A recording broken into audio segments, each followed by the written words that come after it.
So I want to start out talking a little bit about my friend Elizabeth, and there's a reason for my talking about my friend Elizabeth. Um, she is she lives now in beautiful, brand new senior housing in Rockland. Um, the apartment she had could not be nicer, and she can look out and see a golf course. I mean, it's not the woods, but it's still beautiful and green. And she's only a couple of blocks from the ocean, and Hannaford's right across the street. Oh, it's just kind of an ideal situation for somebody as they're aging. And she's fully retired, so you would think she has a lot of time. Everything's taken care of. You know, I mean, it's kind of like da da da. It's great. Well, she has no time because she's busy dealing with all of life's complications. And I find that remarkable. You know, back in when I was a youngster, older people that were retiring used to complain about being bored. Anybody here bored? Our lives are so complex and mishuggah. I mean, it's like, you know, Elizabeth had to go in the hospital for a few days this summer. And the insurance company just flat out refused to pay for one of the days of the hospitalization. So she's now got thousands of dollars of medical debt that she didn't have before, simply because she had the audacity to get sick. But then, I said to her, well, why don't you, fight it, fight it. They can't do that. Well, she's right. It would take so much time and frustration and so much complexity to fight it. She'd rather pay it. And I, I can totally empathize with that. So that's the world that we're living in today. So complex.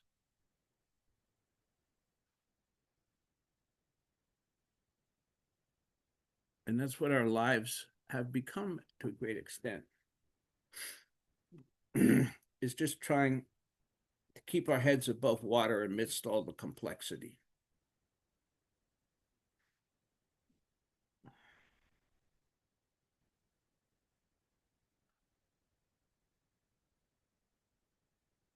Now that the other place that I want to go with this morning, well, is to talk about simplicity and the relationship between simplicity and Zen. And when I think about that, what comes the first thing that comes to my mind or came to my mind was Steph Baragato, who was, well, not only my teacher, but others. Deborah and Kathy had significant relationship with Steph and his teaching.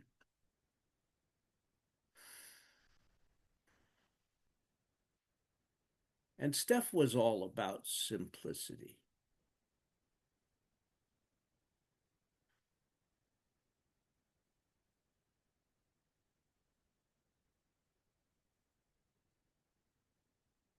And there were many wonderful things about. He was also a man of great integrity, but and great devotion, dedication to the Dharma. But if I had to say what's his hallmark, well, his hallmark was simplicity. And his favorite Zen teacher, Zen character, if you will, was Chow Chow.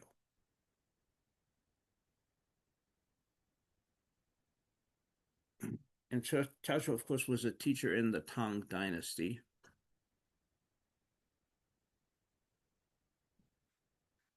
But he was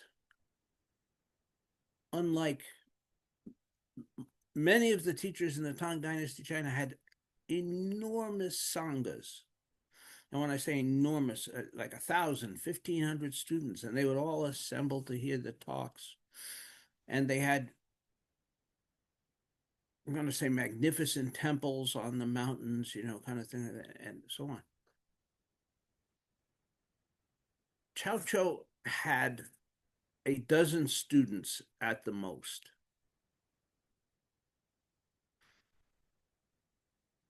And yet, he was arguably one of the greatest, if not the greatest, teacher of that era. And those of you that are doing koans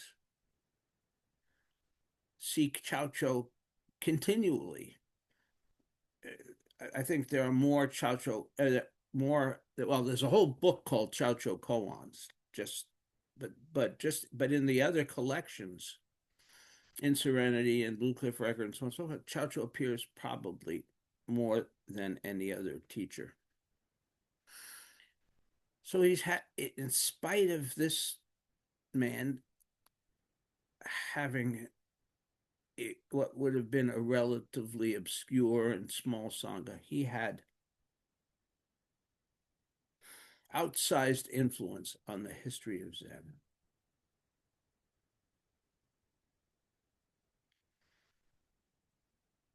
And Chow Chow's teaching, his whole life, emphasized simplicity. And there's a little verse that he wrote, obviously, when he was an older man. The cock crows in the early morning. Sadly, I see as I rise how worn out I am. I haven't a kilt or a shirt, just the semblance of a robe. My loincloth has no seat, my pants no opening. On my head, 3 or 5 pecks of gray ashes. Originally, I intended to practice to help save others. Who would have suspected that instead I would become an idiot?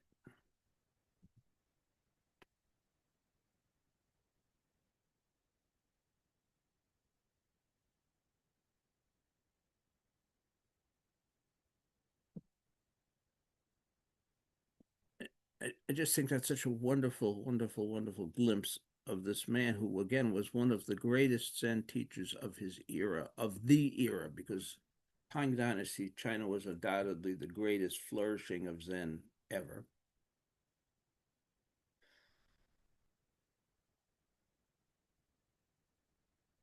The story that Steph used to tell about Chow Chow was that he had a 3-legged stool, and one of the legs broke off, and Chow Chow just got a piece of firewood, tied it on, and the stool was fixed.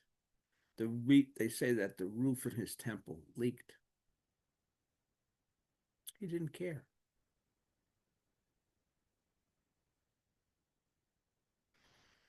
He had the depth of contentment and simplicity, boundless, boundless contentment and simplicity.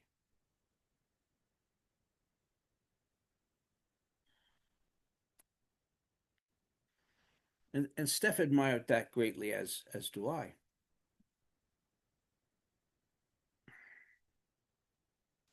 And so maybe Chow Chow's teachings are more important now than ever because we have this context of so much complexity.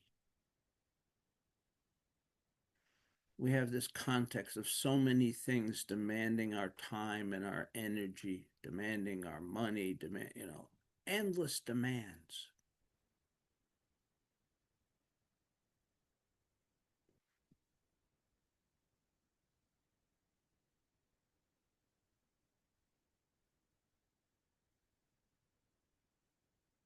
So where do we find Chow Chow?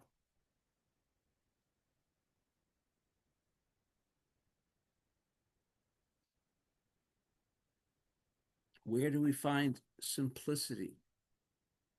Where do we find humility? Where do we find gratitude? In this age where qualities like simplicity and humility and gratitude are fully unappreciated.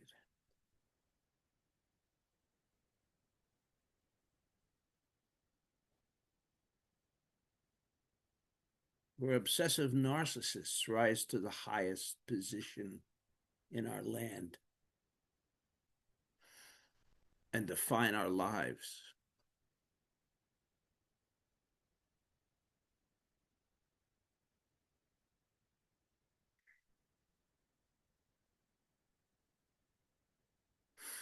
And to do otherwise is to invite guilt and shame. That being simple, that living simply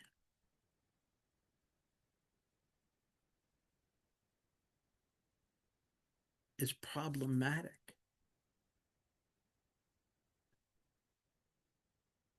It's deficient.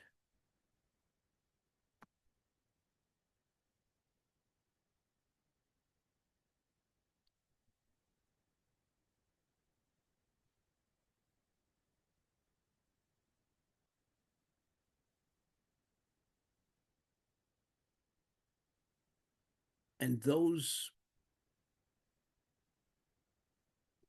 themes are so pervasive and so pernicious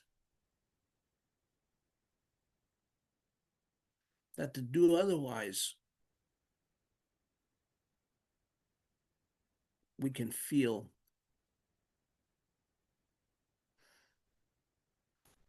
inferior, defective.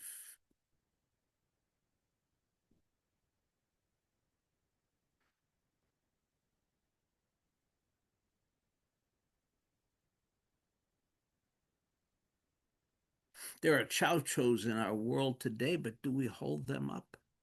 Do we even know who they are? No, we hold up the people who live in the gilded palaces.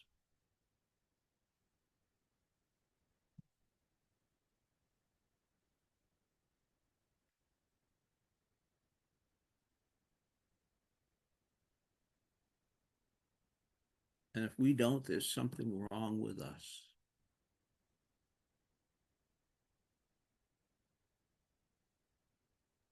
If we live simply, there's something wrong with us.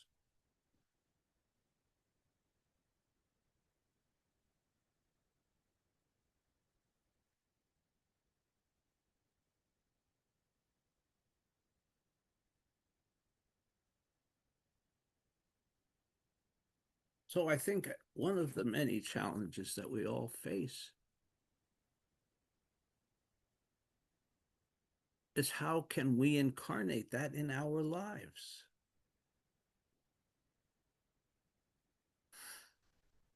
Now, I'm not suggesting we do what Layman Pong did and throw all our possessions in the river and go off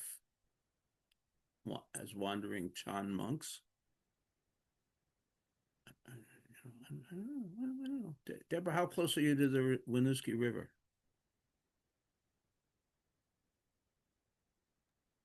I can hear it. I cannot see it.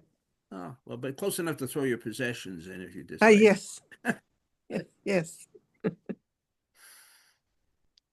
Okay, don't do that. Don't do that.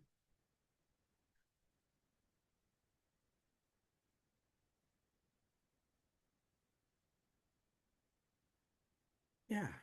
So how? It, it seems to me that and this is the irony, right? To try to live simply is a constant struggle. To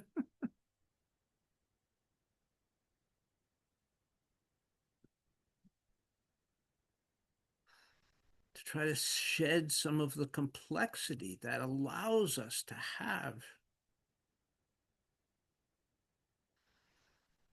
some inner peace, some contentment.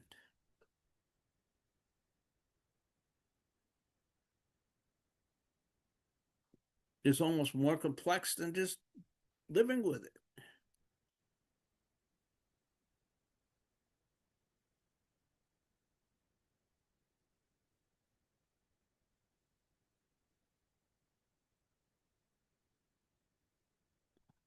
But I have a sense that it's worth ultimately it is worth the effort. That is ultimately worth the effort to pursue the path of Chow Cho, to pursue the path of Steph, pursue the path of simplicity in our lives as best we can.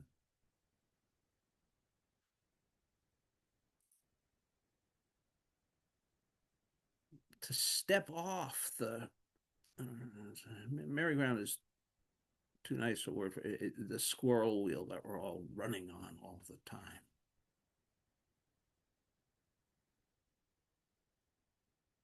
You know, okay, show of hands. How many of you have a Zen practice? It's not a trick question. The trick is coming further down the road here. And how many of you have that practice every day? Or, nah, I'm not going to say every day. Like most days. Most days. Okay.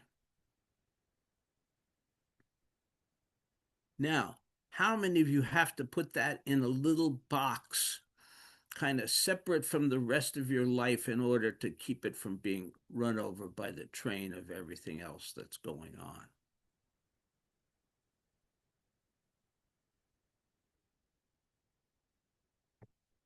So instead of our practice expanding into and informing everything in our lives, it becomes a little thing we do. Now, let's see, it's 9:50. I'm gonna sit from now until 10:20, and then I'm gonna go forward and do the other 847 things that are on my list for today, right? And I'm not saying that critically. That's kind of where we often are in our lives. We're buried under the sludge of all these obligations and needs and complexities.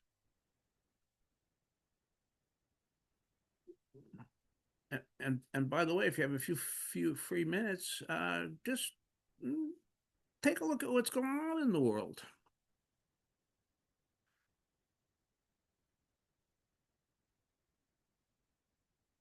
Wow.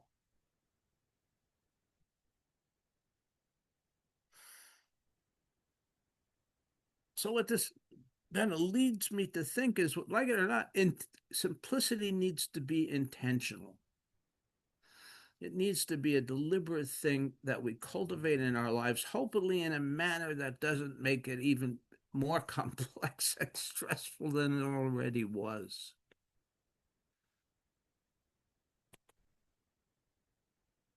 How do we create an environment in which our Zen practice doesn't have to be fenced off in a narrow box in order to survive, but where it can expand into our lives?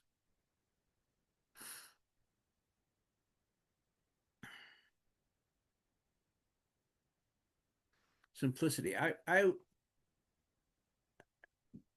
A little while ago, I thought it would be lovely that come fall,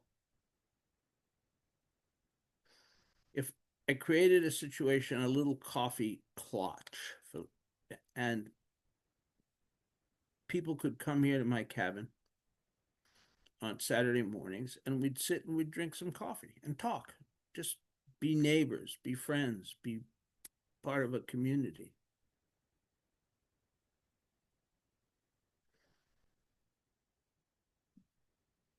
And to me, that was very appealing. Autumn coming on, I could light a fire in the wood stove, and we'd sit by the wood stove and have some really good coffee and some really good conversation.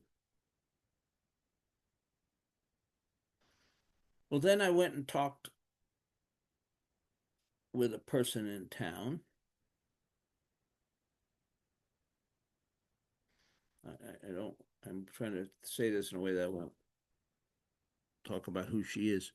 Anyway, long story short, she said, "Well, let's make it a thing." She said, "You can make up posters, and we'll have and that, and then we'll post those, and we'll have it online, um, and we'll have it on Facebook. We'll have all these things, and we'll get the word out to all sorts of people." And of course, we had to move the venue then because my cabin would be too small for the numbers of people that might be coming.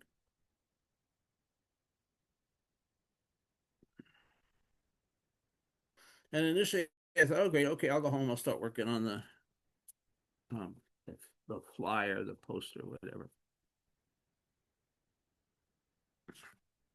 And only sometime later it occurred to me, well, how crazy is that?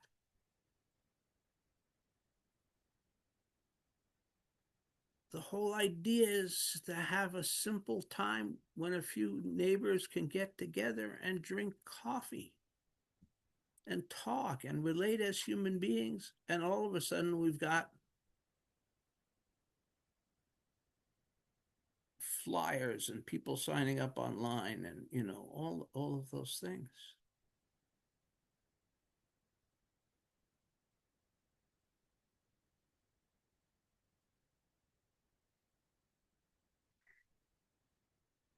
So I went back to my neighbor. As I've talked about from time to time, my loving neighbors next door, Audrey and Ben, and I said, "No, we're not doing that. We're just gonna have coffee. You guys want to come over? If there's a couple other people, that'd be great. Any present company, if you happen to be in Unity on a Saturday morning, will be welcome. But there aren't going to be any flyers. There aren't going to be any posters. There's not going to be a big production. There's going to be a pot of coffee and once it gets cold, a warm fire."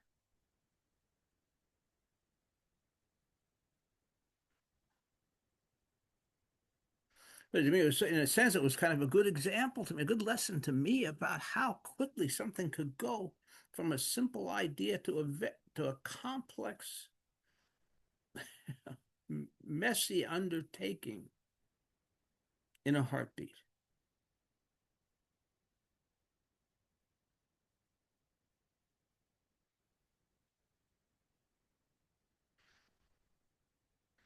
So, at least for me, I feel like I need to revive the spirit of Chaucho, the spirit of Steph,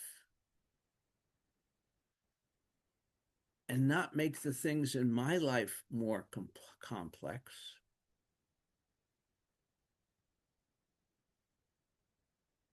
but to just value simplicity, just this.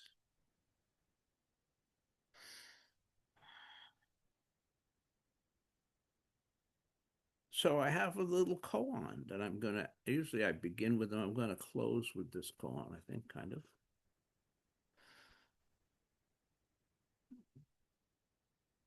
But Chacho's koans are everywhere. And of course, in Mumonkan, Chacho was Chinese, that was his name, but in the Japanese transliteration was Joshu.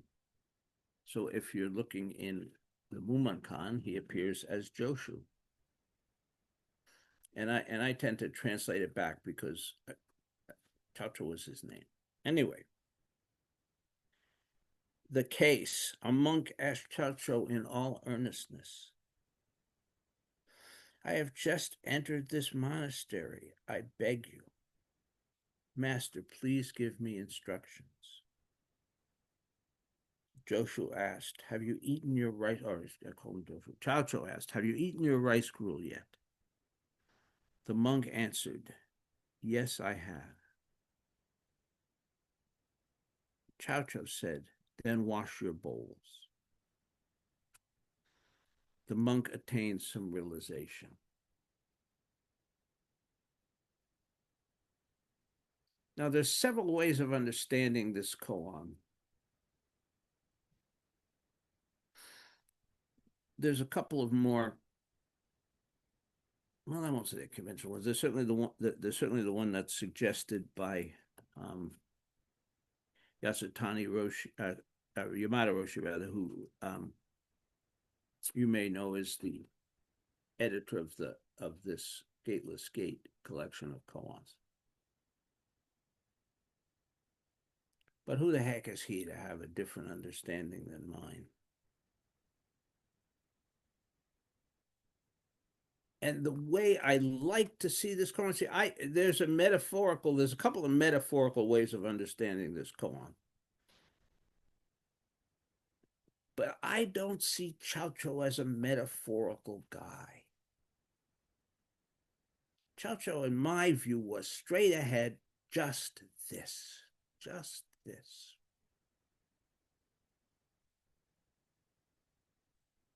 Have you eaten your rice gruel yet? Simple enough question. They're sitting at the breakfast table. Monk has just finished eating, and Chaucho says, yeah. Monk says, yeah. Then wash your bowls. What could be more simple and straightforward?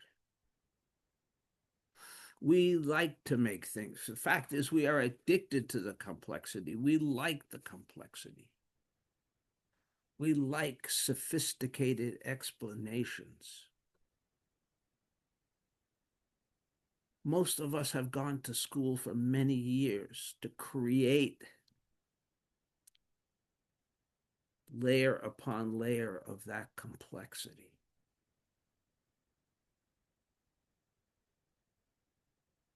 And we reflect it in our Zen practice. We make our Zen practice complex. People come in with marvelously complex explanation for koans.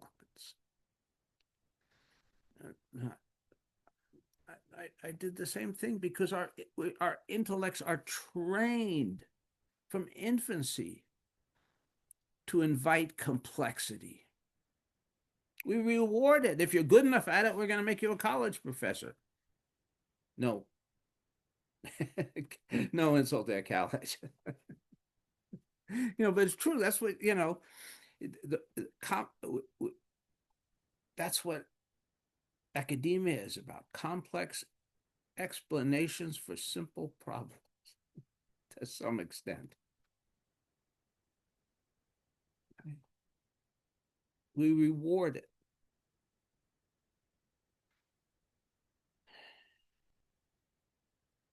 And we seldom reward simplicity.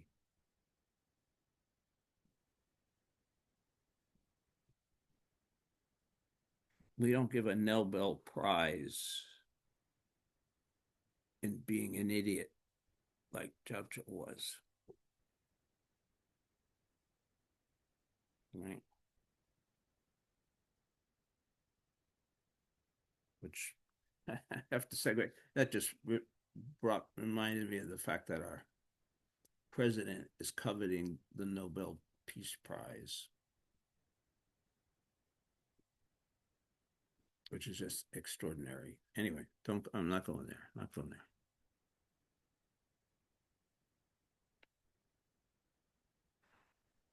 So I take the sort of the path of saying, what's the most parsimonious way that we can understand this koan?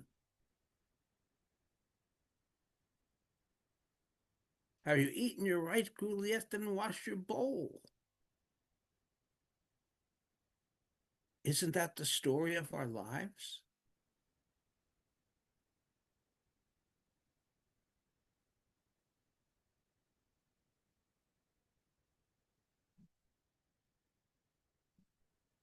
Simple necessity.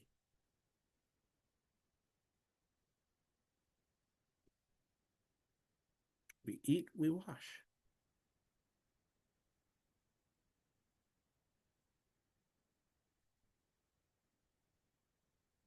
We just do the next thing. We don't need to make it complicated. We don't need a sophisticated explanation. Well, we wash our bowls because we want to prevent the proliferation of bacteria and ultimately ending up with a gastrointestinal illness. No, we wash our bowls because they're dirty and we just ate, right? It's like, why do we brush our teeth? Yes, there's a whole explanation about why we brush our teeth.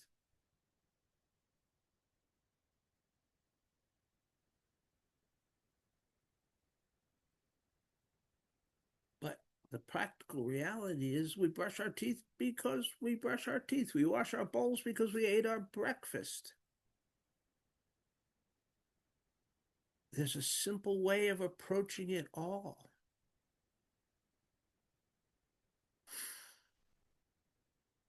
We don't need a lecture on oral hygiene every time we pick up our toothbrush.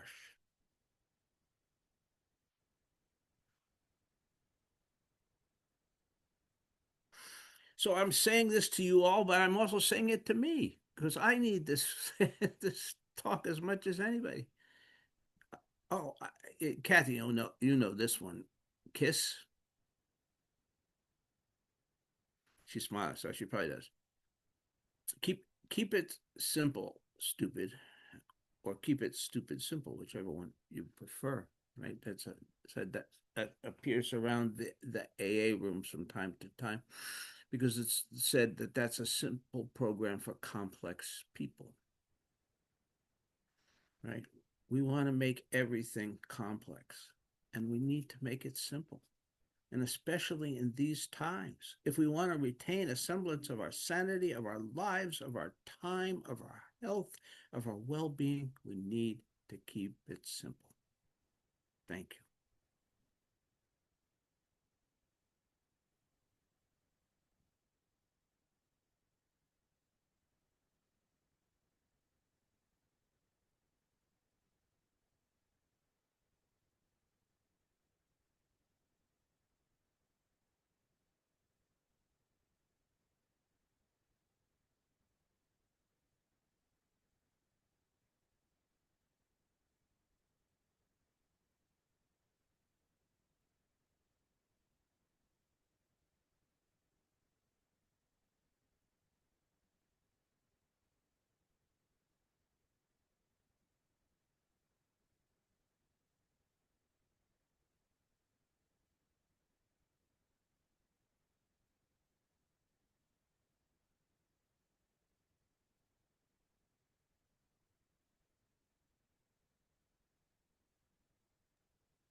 Thank you, Peter. Uh,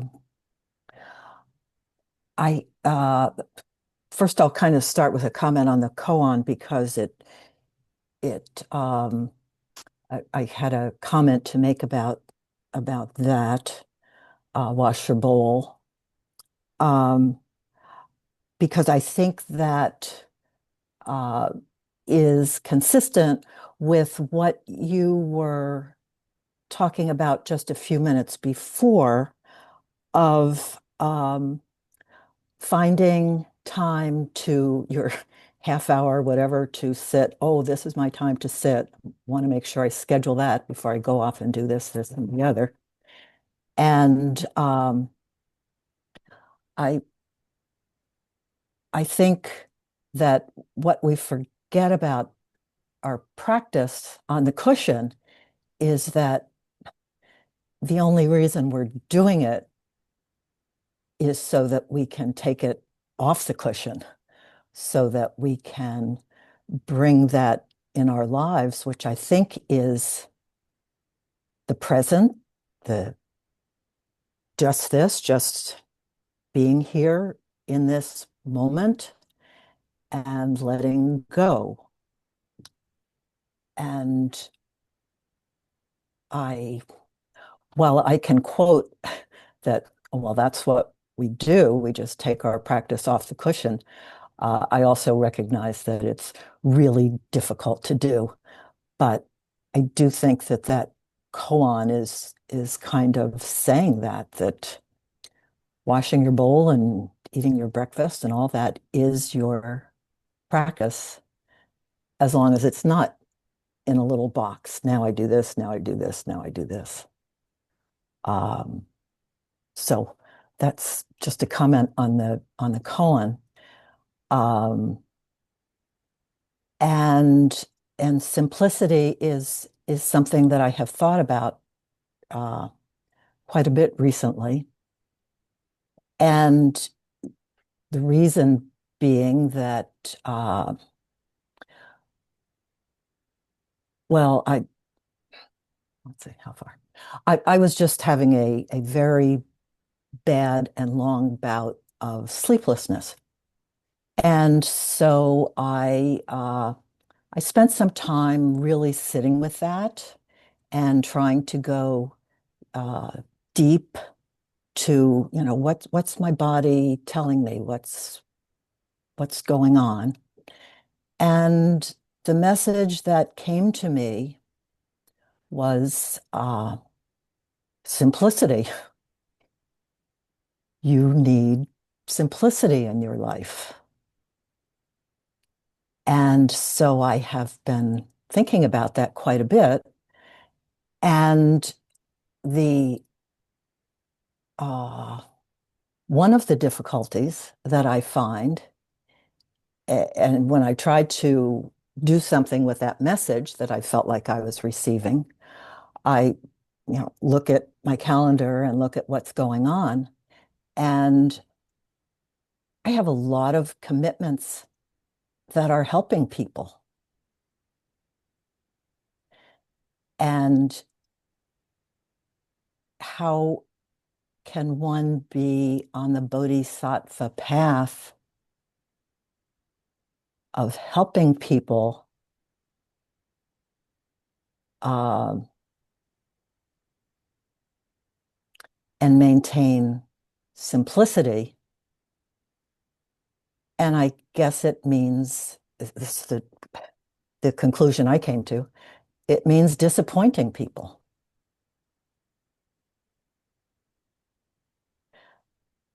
And it means doing less of something that I know would be helpful. So, so I've kind of just been in a measured way trying to, okay, I have my standards of how I would like to uh, tend to something or someone, and and I have to just accept, well, I'm going to just disappoint them for the sake of my simplicity. So that's my dilemma with simplicity and scheduling my life.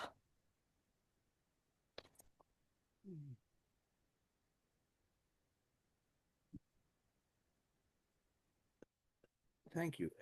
And that's it's actually a wonderful dilemma and an important dilemma. Um, I think that's a very legitimate conflict between a need for self-care, a need for our own sanity, or a need to have a life, and to be giving and living as a bodhisattva. And those two things often are sort of in more or less than direct conflict. And and I think the answer is, I as much as I have the answer, because I don't, and I'm not very good at these things personally, is that uh, you know th there has to be balance and there has to be respect for both sides. As you were talking, Susan, I was thinking about people whom I regard as great teachers in the contemporary world. And of course, the Dalai Lama being sort of first and foremost there, and I think about Thich Nhat Hanh, who of course now not with us any longer, but was. And I this is just my observation and thinking, but I suspect it's correct. The Dalai Lama, of course, he's now quite elderly, and but even when he was younger, he wasn't out there teaching all the time. He'd spend time in seclusion in Dharamsala, right, in his residence, time where he'd rest and practice and restore himself. And I think the same was true with Thich Nhat Hanh in his life, that he spent time at Plum Village a lot, which was not only teaching, it was also time with with silence and with rest and those things. So I think that even if we embrace the bodhisattva vows, it doesn't require us to be superhuman. It may be just the opposite. It may require us to embrace our humanity and our limitations, and to know that we need to take care of ourselves if, in fact, we're going to be able to help others. Now, sometimes people say, well, we got to be able to take care of ourselves in order to help others. And that can sound sort of self-serving, but I don't think it is. If we exhaust ourselves, if we get ourselves sick, who do we benefit?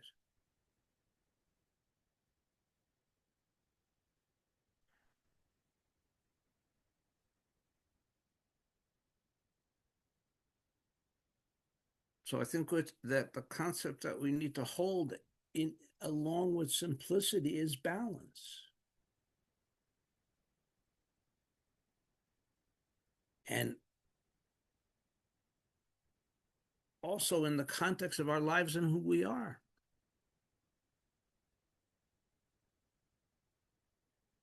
I can't do today what I could do when I was 40. I can't do today what I could do when I was 70. I mean, it's, limitation, so I think that's important that we acknowledge our limitations as well as our strengths and as well as our opportunities to help others and balance them.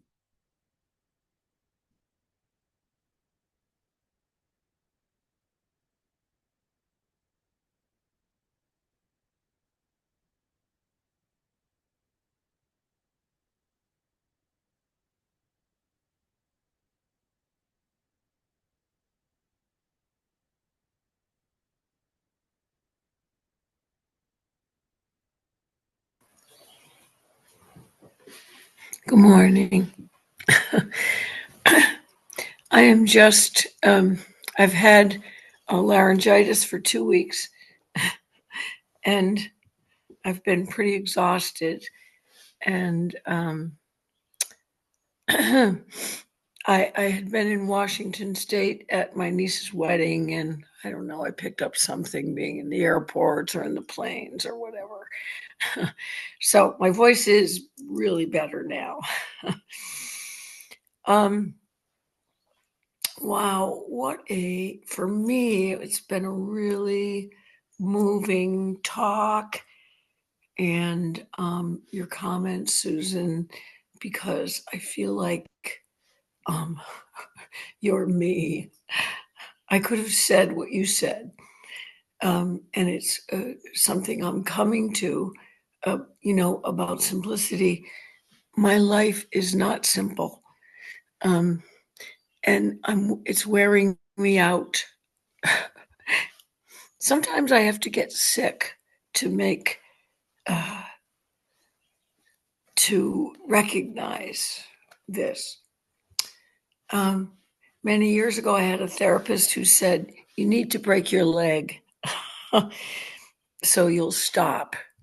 And I didn't break my leg, but I got rheumatoid arthritis, an autoimmune disease, and that stopped me. And it caused me to make changes in my life. To to give up a really complex management position, and just go back to the bedside, really. And I have a ton of people in my life, and a lot of these people have been in touch with me, and I've had a relationship with them because their lives are difficult. And I, like you, Susan, don't want to disappoint people, but I cannot schedule every single friggin' day to see people. I just can't. And because it's wearing me out, I've also had daily headaches for 3 years from a problem in my upper cervical spine. Um, I'm tired, and um, I know that you know what you're saying, what you're talking about, Peter, this morning, and I love that Chow Chow koan. I love that koan um, because it is so simple. It can be so simple. Um, when you were first talking, Peter, I'd just like to tell this little story about my husband. So my husband was he's deceased, and I'm for 9 years now, but he was in California in the late 60s, and like he did like LSD, I don't know, 3 times or something, because he didn't say this, that he was doing it out of a spiritual, but he was. Um, and he talked about this night where they were all on the beach and they all went in the water and they took all their money and threw it in the water. And because money was the root of all evil. And I love that story, really. I mean, he didn't have any money. He was a poor old hippie, really, but he had $50 that he threw in the ocean. It just reminded me of that, Peter, when you started talking. Um, so just sitting, uh, that's not, that's not, that's Zen. I know it's Zen. Um, but sometimes for me, it just has to be uh,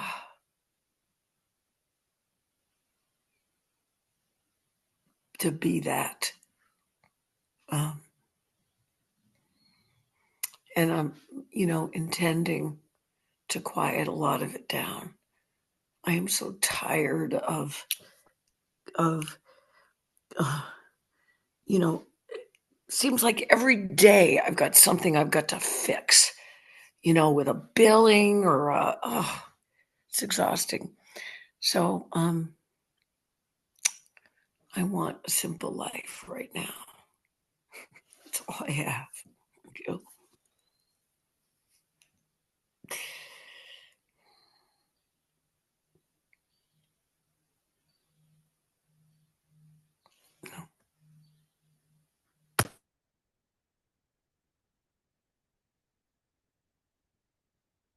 Yeah, I'm not sure what simplicity looks like. It's interesting because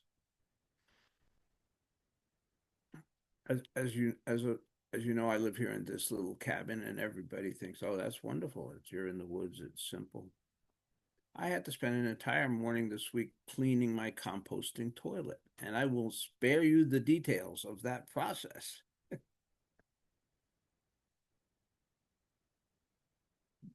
But maybe not. I mean, that's Zen has always been fairly scatological, and shit happens, folks, right? So that's the other side. There's these things that do need our attention. There's constantly, have you eaten or washed your rice gruel yet? Go scrub the composting toilet. You know, it's also always there.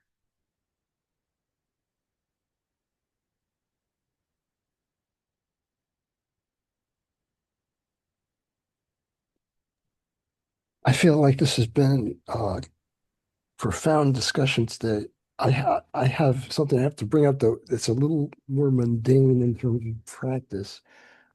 That So, there was an expression, you wash the dishes to wash the dishes, and I guess the koan is resonant with that. And but the fact is, as you point, you do wash the dishes to get rid of the bacteria so you don't get a gastrointestinal infection.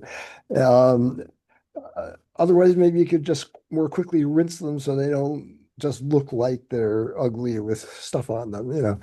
Use soap but there's this expression that you wash the dishes to wash the dishes. And what I am thinking is that, I mean, almost anything we do, actually, there are a million reasons for it in an incredibly complex network, but you don't have to be thinking about that all the time. You can let go of all that information and knowledge about why and just wash the dishes and be present for it.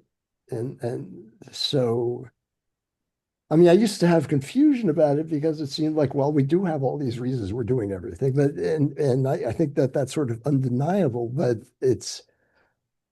we just don't have to be living in the world of all the reasons and awareness of all that. We can just be in the world of the moment. And so I'm wondering if you have any thoughts about that.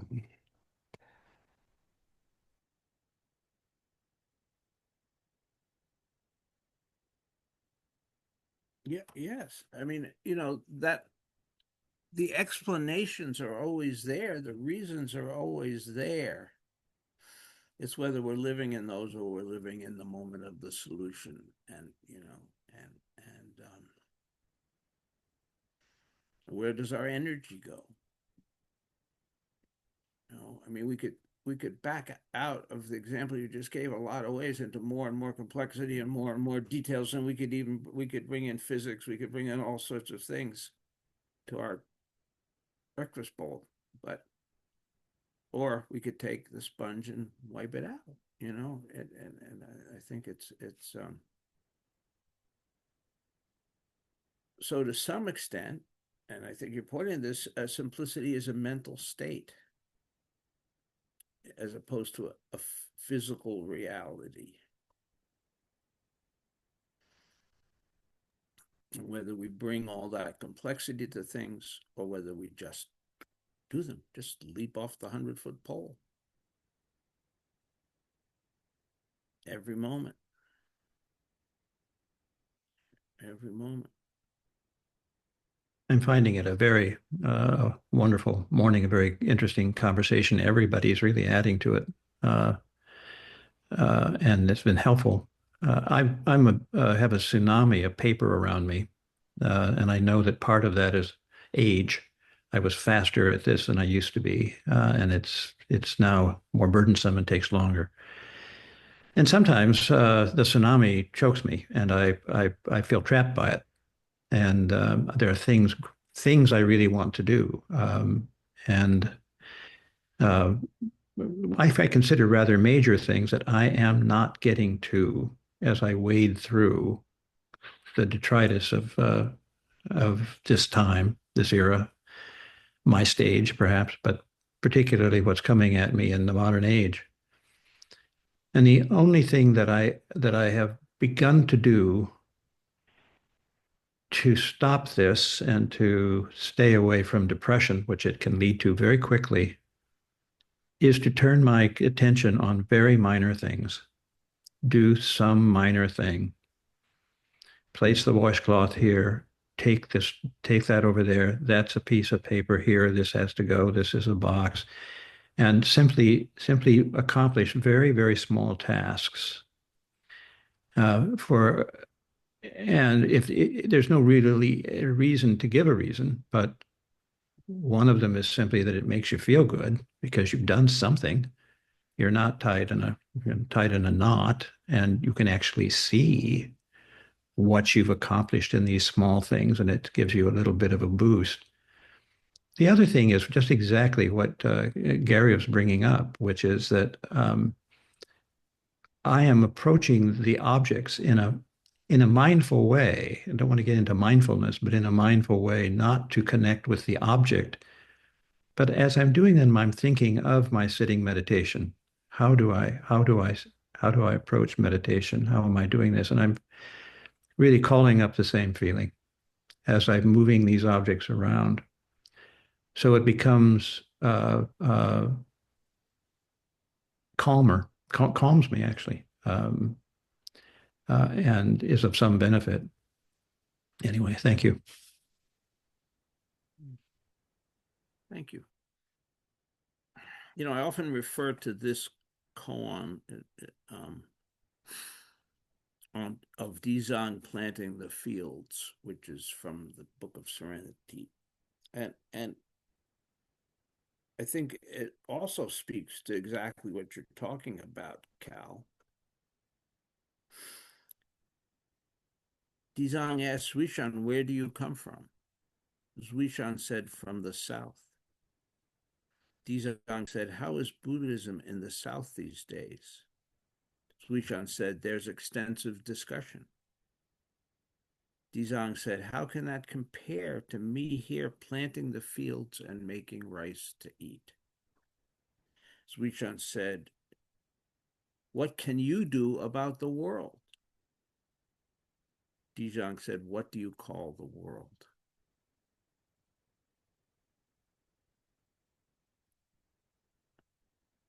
I think that goes right to the central dilemma. You know, art.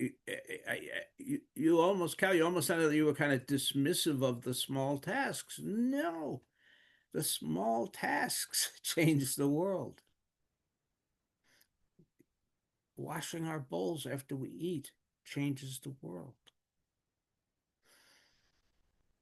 You know, we have that sort of societal yardstick that we put on things, and um,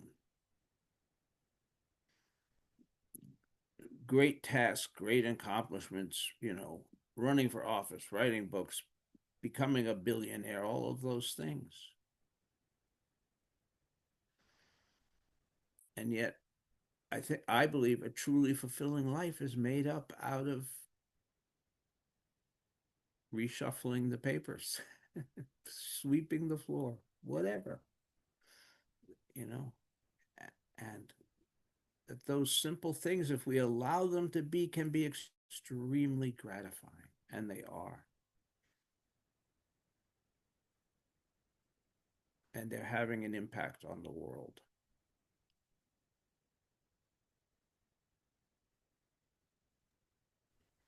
But I was also thinking, as we're talking, you know, we in this society, among the many things we don't do terribly well, is deal with aging. Right? Everybody's doing it all the time, but we kind of ignore it until it becomes a problem, or until it, you know, our children show up to do an intervention or something. And but you know, and I've been astonished. You know, it's one of the things that's going on online that you may or may not have seen, depending how much you visit there, is a whole debate about Donald Trump's health, and is his health failing? The fuck, he's 79 years old. Of course his health is failing. He lives on cheeseburger and Diet Coke. He's 50 pounds overweight. Really, we're having a debate about whether the man is healthy or not? You know, it's like, it's crazy. You know, also being 79 years old, you know, I get it. You know, so that's the other element here. Life brings about changes, many of which we're not enthusiastic about, to say the least. And that's part of our challenge too. That's part of a challenge to our simplicity, is to keep adapting as we need to in response to that ever-changing reality of our age and of our health. I mean, you talked about that, Kathy.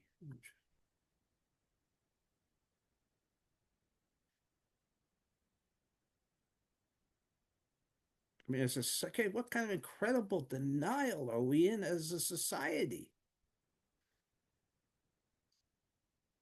that we're debating whether a 79-year-old man is getting old or not?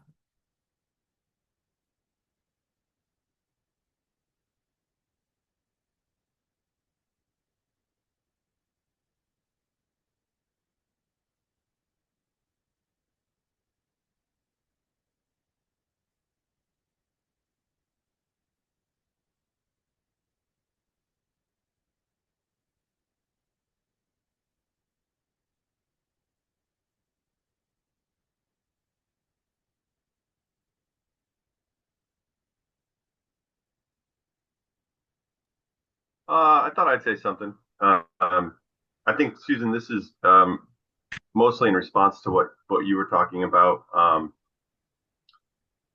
do you live a bodhisattva lifestyle and have boundaries? So, as a therapist, I'm thinking of like the very therapist, uh, response would be boundaries and well, what would you say to a friend or a child, or a partner? You would say, well, you have to take care of yourself, right? And you would mean it, and you would have grace for that person that you loved.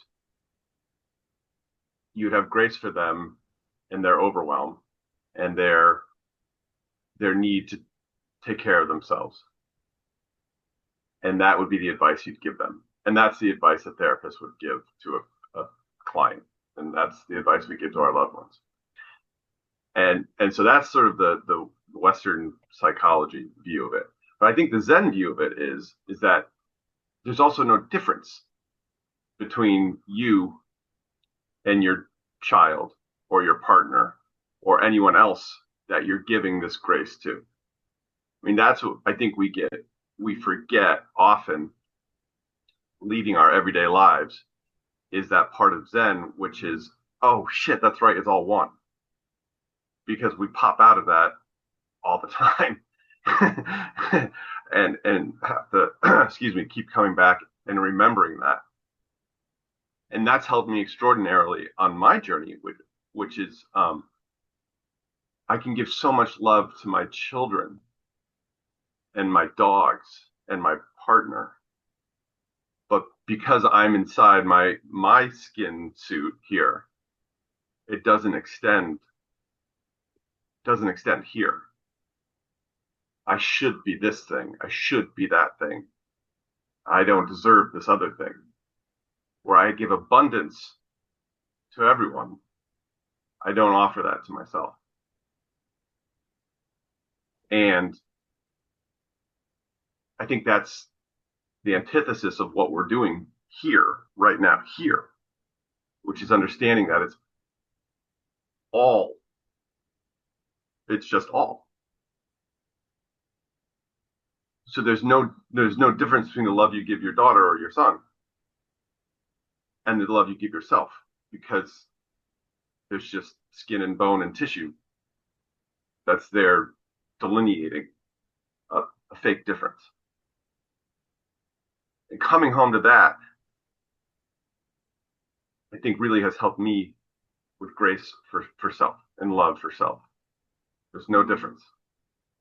And I think as Zen practitioners, we have that advantage over the rest of the world, that we have that secret. um, Even though paradoxically, there's no difference between Zen practitioners and other people. Gary, to your point, what you were bringing up, I think of the human mind and our mind's need to categorize and use language to describe in minutia everything. Like, I'm lucky when I go into a forest, unlike Peter, I don't have to worry about if this is deciduous or coniferous or oak or elm or pine, because I don't know and I don't give a shit. But it's I can just be in the beauty. I can be just this in the beauty of a forest. Um, the other day I said to my wife, why are these white lilacs still out? They're gorgeous, they're beautiful. And she's like, those aren't white lilacs, they're hydrangea or some shit. I don't know. And I'm like, oh, they're just beautiful. They're just beautiful. That's it. And I think unlearning all the crap that we're supposed to know um, is anathema to human existence because we're supposed to know and categorize and have a name for it. And this is a boreal forest. And but if you let go of all that, then just this. So, no offense, Peter. Which part of that offended me?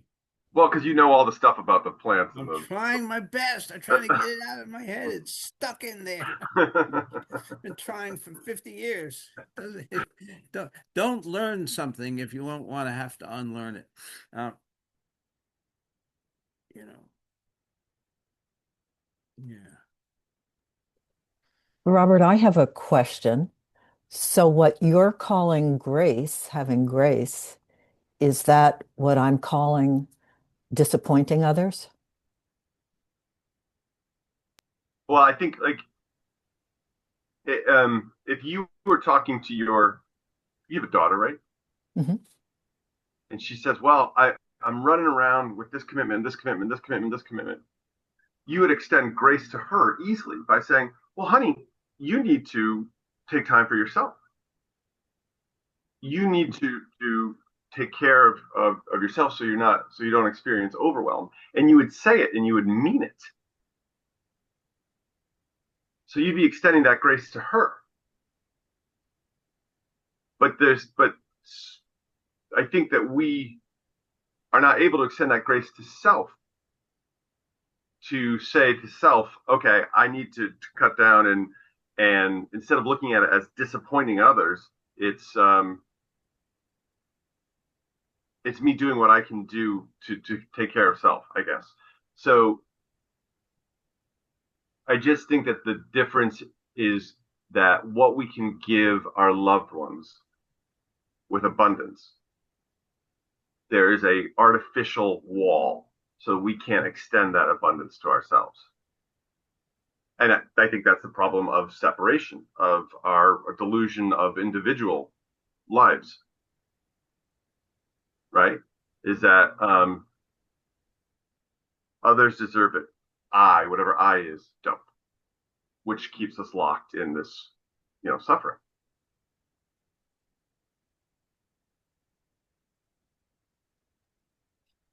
Thank you. Sure. Uh, as a friend of mine once said, easy say, hard do.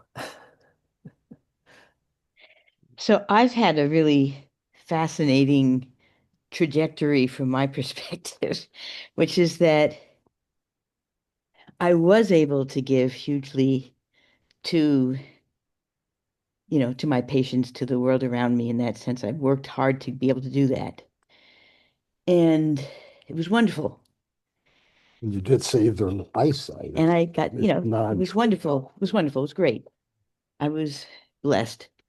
Um, and related to the issue of giving oneself a broken leg, I can actually pinpoint that I did not do my mammogram because I brought my patient to the OR that day instead, that because it was so hard to get OR time.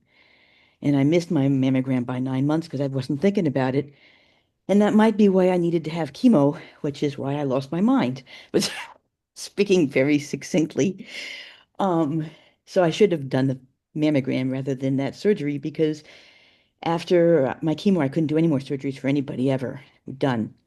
But anyway, what's absolutely fascinating to me as a human being on this world stage of craziness that we're all on is that having the freedom, because I lost the shtick of being Dr. Hofford, to actually sit, and actually go out my kayak as a way of my way of celebrating um expansion and magnificence. And yeah, I have learned so much more and differently about the human condition. And I don't mean this academically. I'm just saying my dilemma as Dr. Hoffert was loving. How could I love? And I had a shtick for it, and I'm grateful for that. But now I am learning a whole different axis of love, which is that we're all one. So I feel that what I'm expanding into as a gift because I got so sick is also for humanity. I don't mean this in a linear or stupid or calculating way, as much as just to say there are different ways of expanding and giving and being a human um and it was a big lesson for me because I really thought I knew what the way was. I knew the Bodhidharma. I wasn't Zen, but it was a Bodhidharma path. And and that's related to aging as well, that at different stages, some things we have to let go of. Obviously, many things we have to let go of, and yet we then expand in other ways because and for me it really, really matters because we're all one. So what are we doing? What are we doing? We're expanding in whatever ways we can. So I hope that makes sense.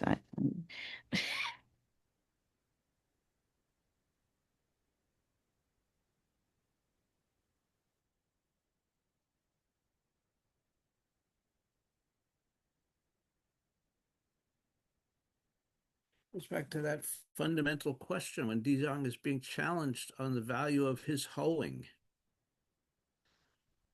How can he affect the world? What do we call the world? You know. But a further extension of what several of you were saying, when we do meta practice, loving kindness practice, which for those who haven't done it, it is a deliberate Theravadan practice. Um, it, we start with ourselves. The first place that we turn the loving kindness is to ourselves before we give it to others. And I think that goes to this notion, we can't give from an empty tank. We've got to put something in the tank first to have something to give away. Something in Jewish teaching about that. Isn't there a drowning?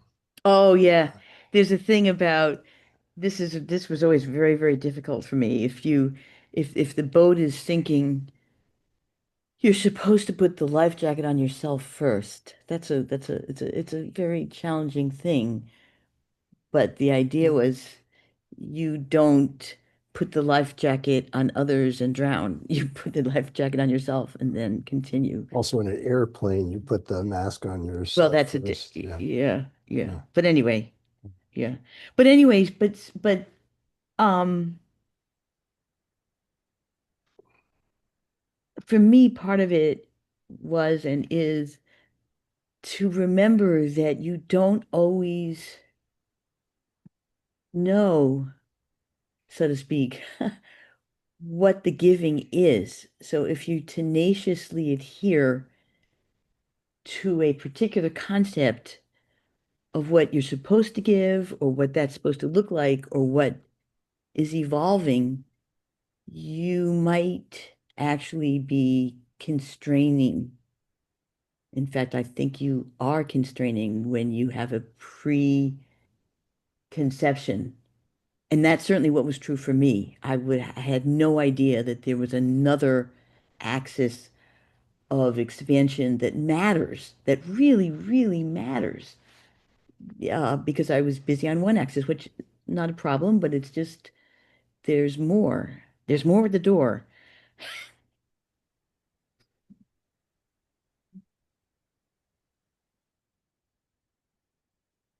I wonder if anybody got the reference to Tommy.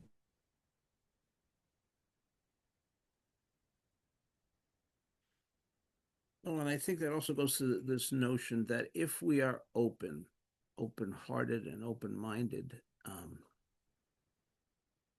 and not vested in our egos, then we're responding directly to the circumstances and the need in those circumstances, not what we need, but what the circumstances call for.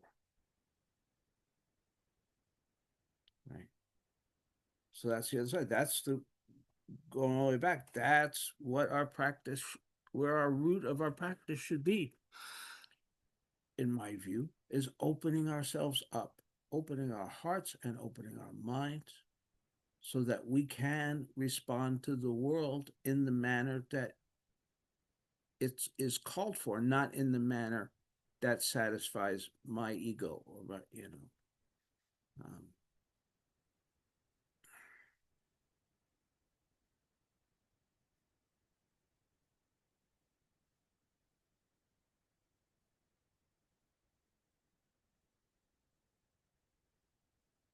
okay. Any last words, final thoughts?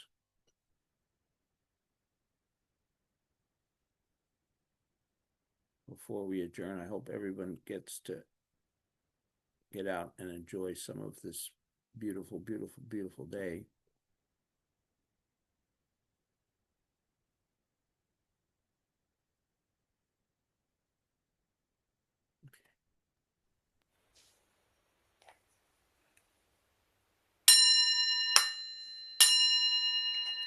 Creations are numberless. I vow to free them. Delusions are inexhaustible. I vow to put an end to them. Reality is boundless. I vow to perceive it. The enlightened way is unsurpassable. I vow to embody it. Creations are numberless. I vow to free them. Delusions are inexhaustible. I vow to put an end to them. Reality is boundless. I vow to perceive it. The enlightened way is unsurpassable. I vow to embody it. Creations are numberless. I vow to free them. Delusions are inexhaustible. I vow to put an end to them. Reality is boundless. I vow to perceive it. The enlightened way is unsurpassable. I vow to embody it.